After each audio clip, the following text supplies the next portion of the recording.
Hi, welcome back to another gadget report. Let's talk gadgets. And this week we're going to talk about changes at Qantas and leadership. Last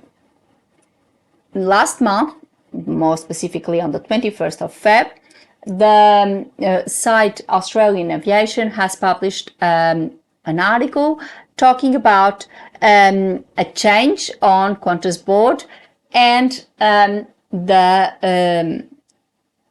I would say, and I would consider it the end of an era. So today I'm going to talk about that and see what has been the last or the last decade for Qantas and what may be from now on. So come with me and let's talk gadgets. So let's talk gadgets. Let's go. And as I said last month, about a month ago, on the 21st of Feb, the website Australian Aviation has published an article announcing the departure of its the chairman of Qantas board, Richard Goyder, that was a very polarising figure, together with Joyce, and his replacement by John Mullen by July.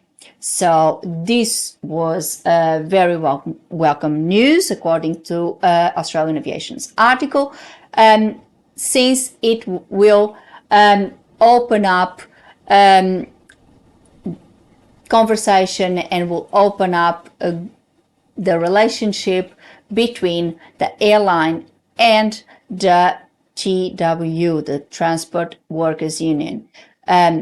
This relationship has been a little bit on the rocks for quite some time, and according to the article, this change will may well be that olive branch, and I'm quoting the article, will be that olive branch between the airline and the union.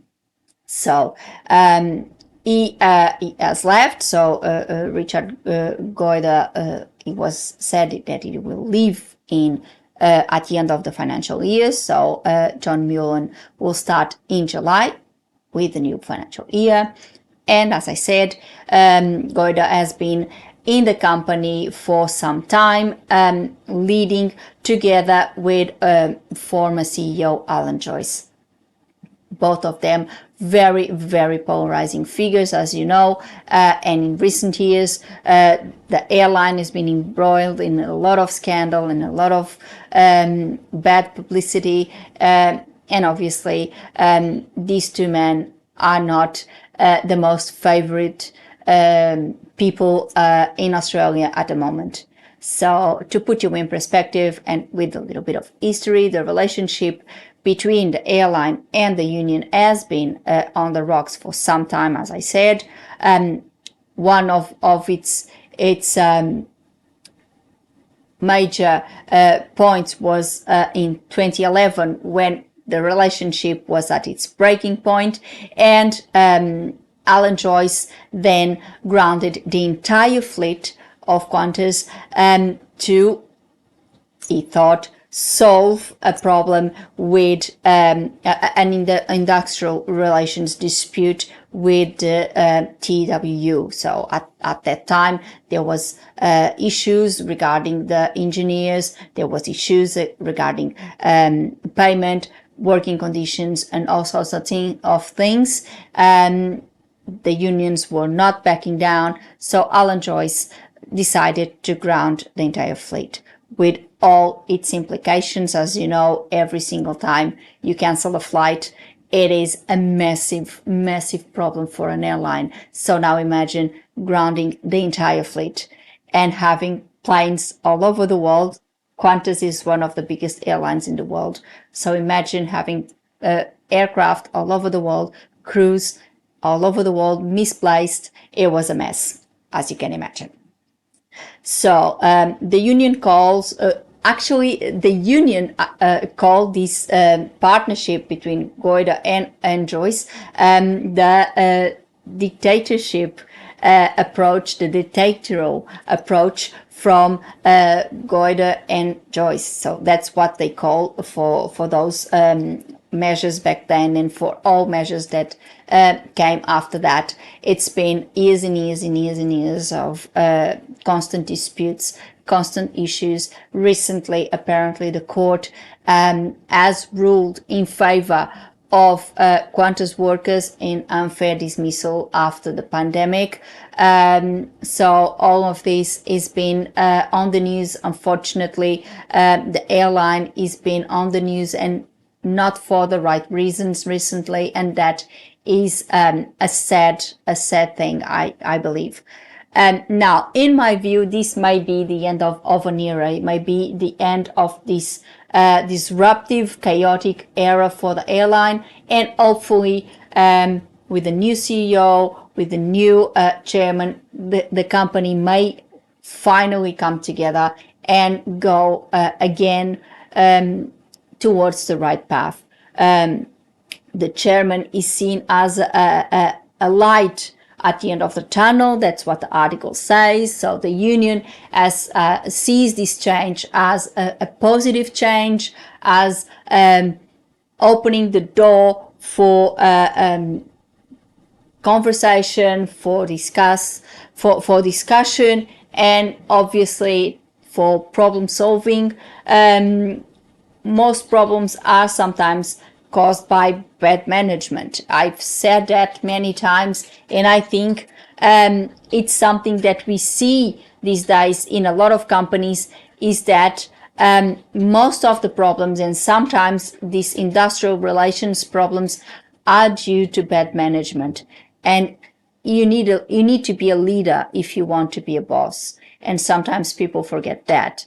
And just going about doing what, for example, Alan Joyce did for decades, what Goyder did for decades, and constantly these disputes. And it may look good on the bottom line, but if you have a bad reputation, if you don't provide your employees with opportunities for them to grow within the company, for them to be happy within the company, they obviously not going to be as productive as they could have, and obviously that will damage your bottom line in way more important ways than just the financial one.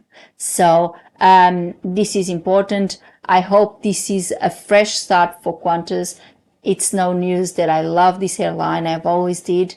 And I've been very sad with the latest developments with Qantas. I've been very sad about what has been happening, about all these scandals, about all these issues with our Flying Kangaroo. It's an icon in Australia. It's our airline. We always loved Qantas, and this is something that saddens me, and I believe saddens also a lot of Australians like me. So I hope this is a fresh start. As I said, I hope this is the start of the airline going back to its former glory, where obviously it's a good workplace, like everyone has always said. And if you looked at a lot of forums and a lot of places, you will see Qantas former employees and even existing employees saying that it was a family. Even Alan Joyce once called Qantas the Qantas family. That was when he was receiving the JobKeeper, if you remember, during the pandemic. But that was long forgotten as soon as the JobKeeper payments were seized by the then Morrison government. So was a reality that a lot of employees called the Qantas family, because according to them, there was a really good sense of mateship, a really good sense of friendship there, and everyone would like to help each other and work together. And unfortunately, with all these sackings and with all these unfair dismissals and things like that, it has shadowed that a bit, and that is obviously something that is really sad. I hope this is the return for Qantas, the big return. There's on another level, on obviously operational levels, Qantas has been making announcements of new routes and things like that. So I hope this, together with the new routes, new aircraft, all that Qantas is doing at the moment, I hope this is the positive outcome and the positive future for our national airline.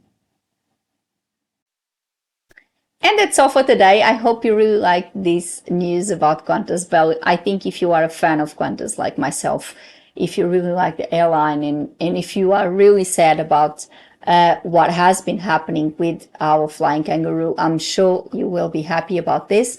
And I hope this is really a good and positive step for this wonderful airline.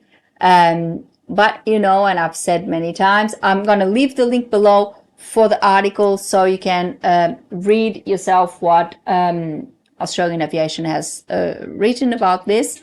And, you know, if you have any suggestion of anything that you would like me to talk about in our gadget reports, please leave me a comment below and let me know your suggestion. I'll be very, very happy to accommodate it. And of course, if you have any comment, if you are a Qantas employee or a former Qantas employee, a pilot, cabin crew, whatever, please, and if you like to have your say about what I just said about the airline, just have your say. Leave me a comment below. I'll be very, very happy to hear from you.